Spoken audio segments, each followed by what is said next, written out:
안녕하세요. 이슈 마이너입니다. 태평양의 남한 면적의 약 15배가 넘는 크기의 플라스틱 섬이 있다는 것을 아시나요?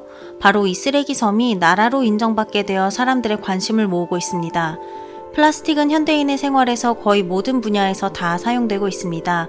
우리가 사용하는 플라스틱의 80% 이상은 재활용되지 않고 버려지는데, 버려지는 플라스틱 중 매년 약 1200만 톤이 바다로 흘러들어간다고 합니다. 현재 전 세계 해양 플라스틱 쓰레기는 약 1억 5천만 톤으로 추정되며 앞으로 10년 동안 3배 가까이 늘어날 것으로 보입니다. 그리고 이러한 플라스틱 쓰레기들이 바다에 모여 쓰레기 섬을 이루는 것입니다. 쓰레기 섬의 규모가 가장 큰 곳이 태평양에 위치하는데 그 크기가 남한 면적의 약 15배가 넘는다고 합니다. 그런데 이상하게도 비영리 연구단체인 오션재단이 유엔에 이 쓰레기 섬을 정식 국가로 인정해달라고 신청했습니다. 이 쓰레기 섬을 없애야 하는데 국가로 인정해달라고 하다니 이상하지 않나요?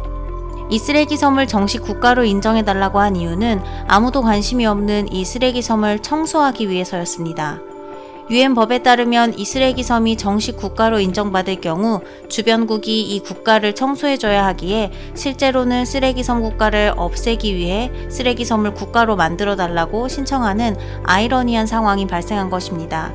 이 쓰레기 섬을 국가로 인정해달라는 청원에 유엔 사무총장 대변인은 매우 혁신적이고 창의적인 접근 방법으로 사람들의 관심을 유도했다고 긍정적인 반응을 보였습니다. 그런데 이 쓰레기 섬이 정식 국가가 되기 위해서는 국가로서의 충족 조건을 갖추고 있어야 했는데요. 실제 필요한 사항 4가지가 요구되었습니다. 명확한 국경, 정부 수립, 커뮤니케이션 확립, 4번째로 국민입니다. 이 문제를 알리기 위해 플라스틱 오션스와 레드바이블이라는 두 기업이 손을 잡았는데요. 우선 플라스틱을 이용하여 그 쓰레기 섬에 라인을 만들어 그 섬의 국경을 표시했습니다.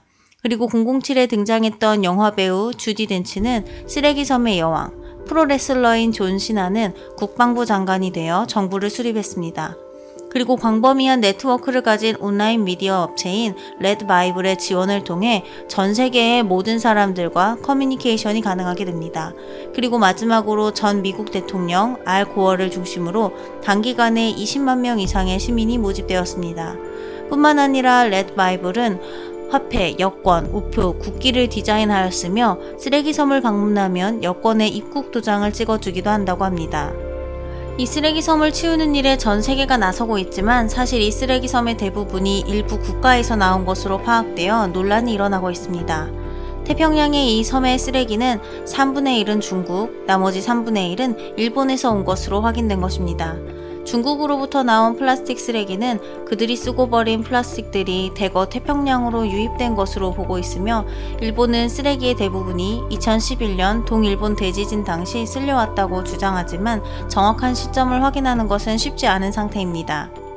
하지만 적절한 이유가 있다 하더라도 이 두 나라의 쓰레기들이 쓰레기 섬의 대부분을 차지한다는 것과 그 쓰레기를 치우기 위해 전 세계가 나서고 있는 것은 부정할 수 없는 사실입니다. 그런데 이 두 나라가 그만큼 책임감을 가지고 그 일에 참여하는 모습은 아직 보이지 않아 전 세계인의 마음을 씁쓸하게 하고 있습니다. 하지만 이러한 플라스틱 쓰레기 문제는 두 나라만의 문제는 아닙니다. 사실 한국도 그렇지만 전 세계 대부분의 사람들이 플라스틱 없이는 생활이 어려울 정도로 많은 플라스틱 제품을 사용하고 있으며 그 양은 점점 증가하고 있는 추세입니다. 이제 이 문제는 전 세계인이 심각하게 고민해야 할 문제인 것입니다. 한국도 대형 마트에서 비닐봉지 사용 금지 및 카페에서 플라스틱 빨대 사용 금지 등 다양한 방면으로 플라스틱 사용을 줄이기 위해 노력하고 있습니다. 아직 많이 부족한 상황이지만 이와 같이 플라스틱 제품 사용 자체를 줄이는 방법과 같은 근본적인 노력이 전 세계적으로 진행되어야 할 것입니다. 전 세계인들의 노력이 함께 동반되지 않는다면 어떤 시도도 실효를 거두기 힘들 것입니다. 지금까지 이슈 마이너였습니다. 영상이 마음에 드셨다면 구독과 좋아요 부탁드려요.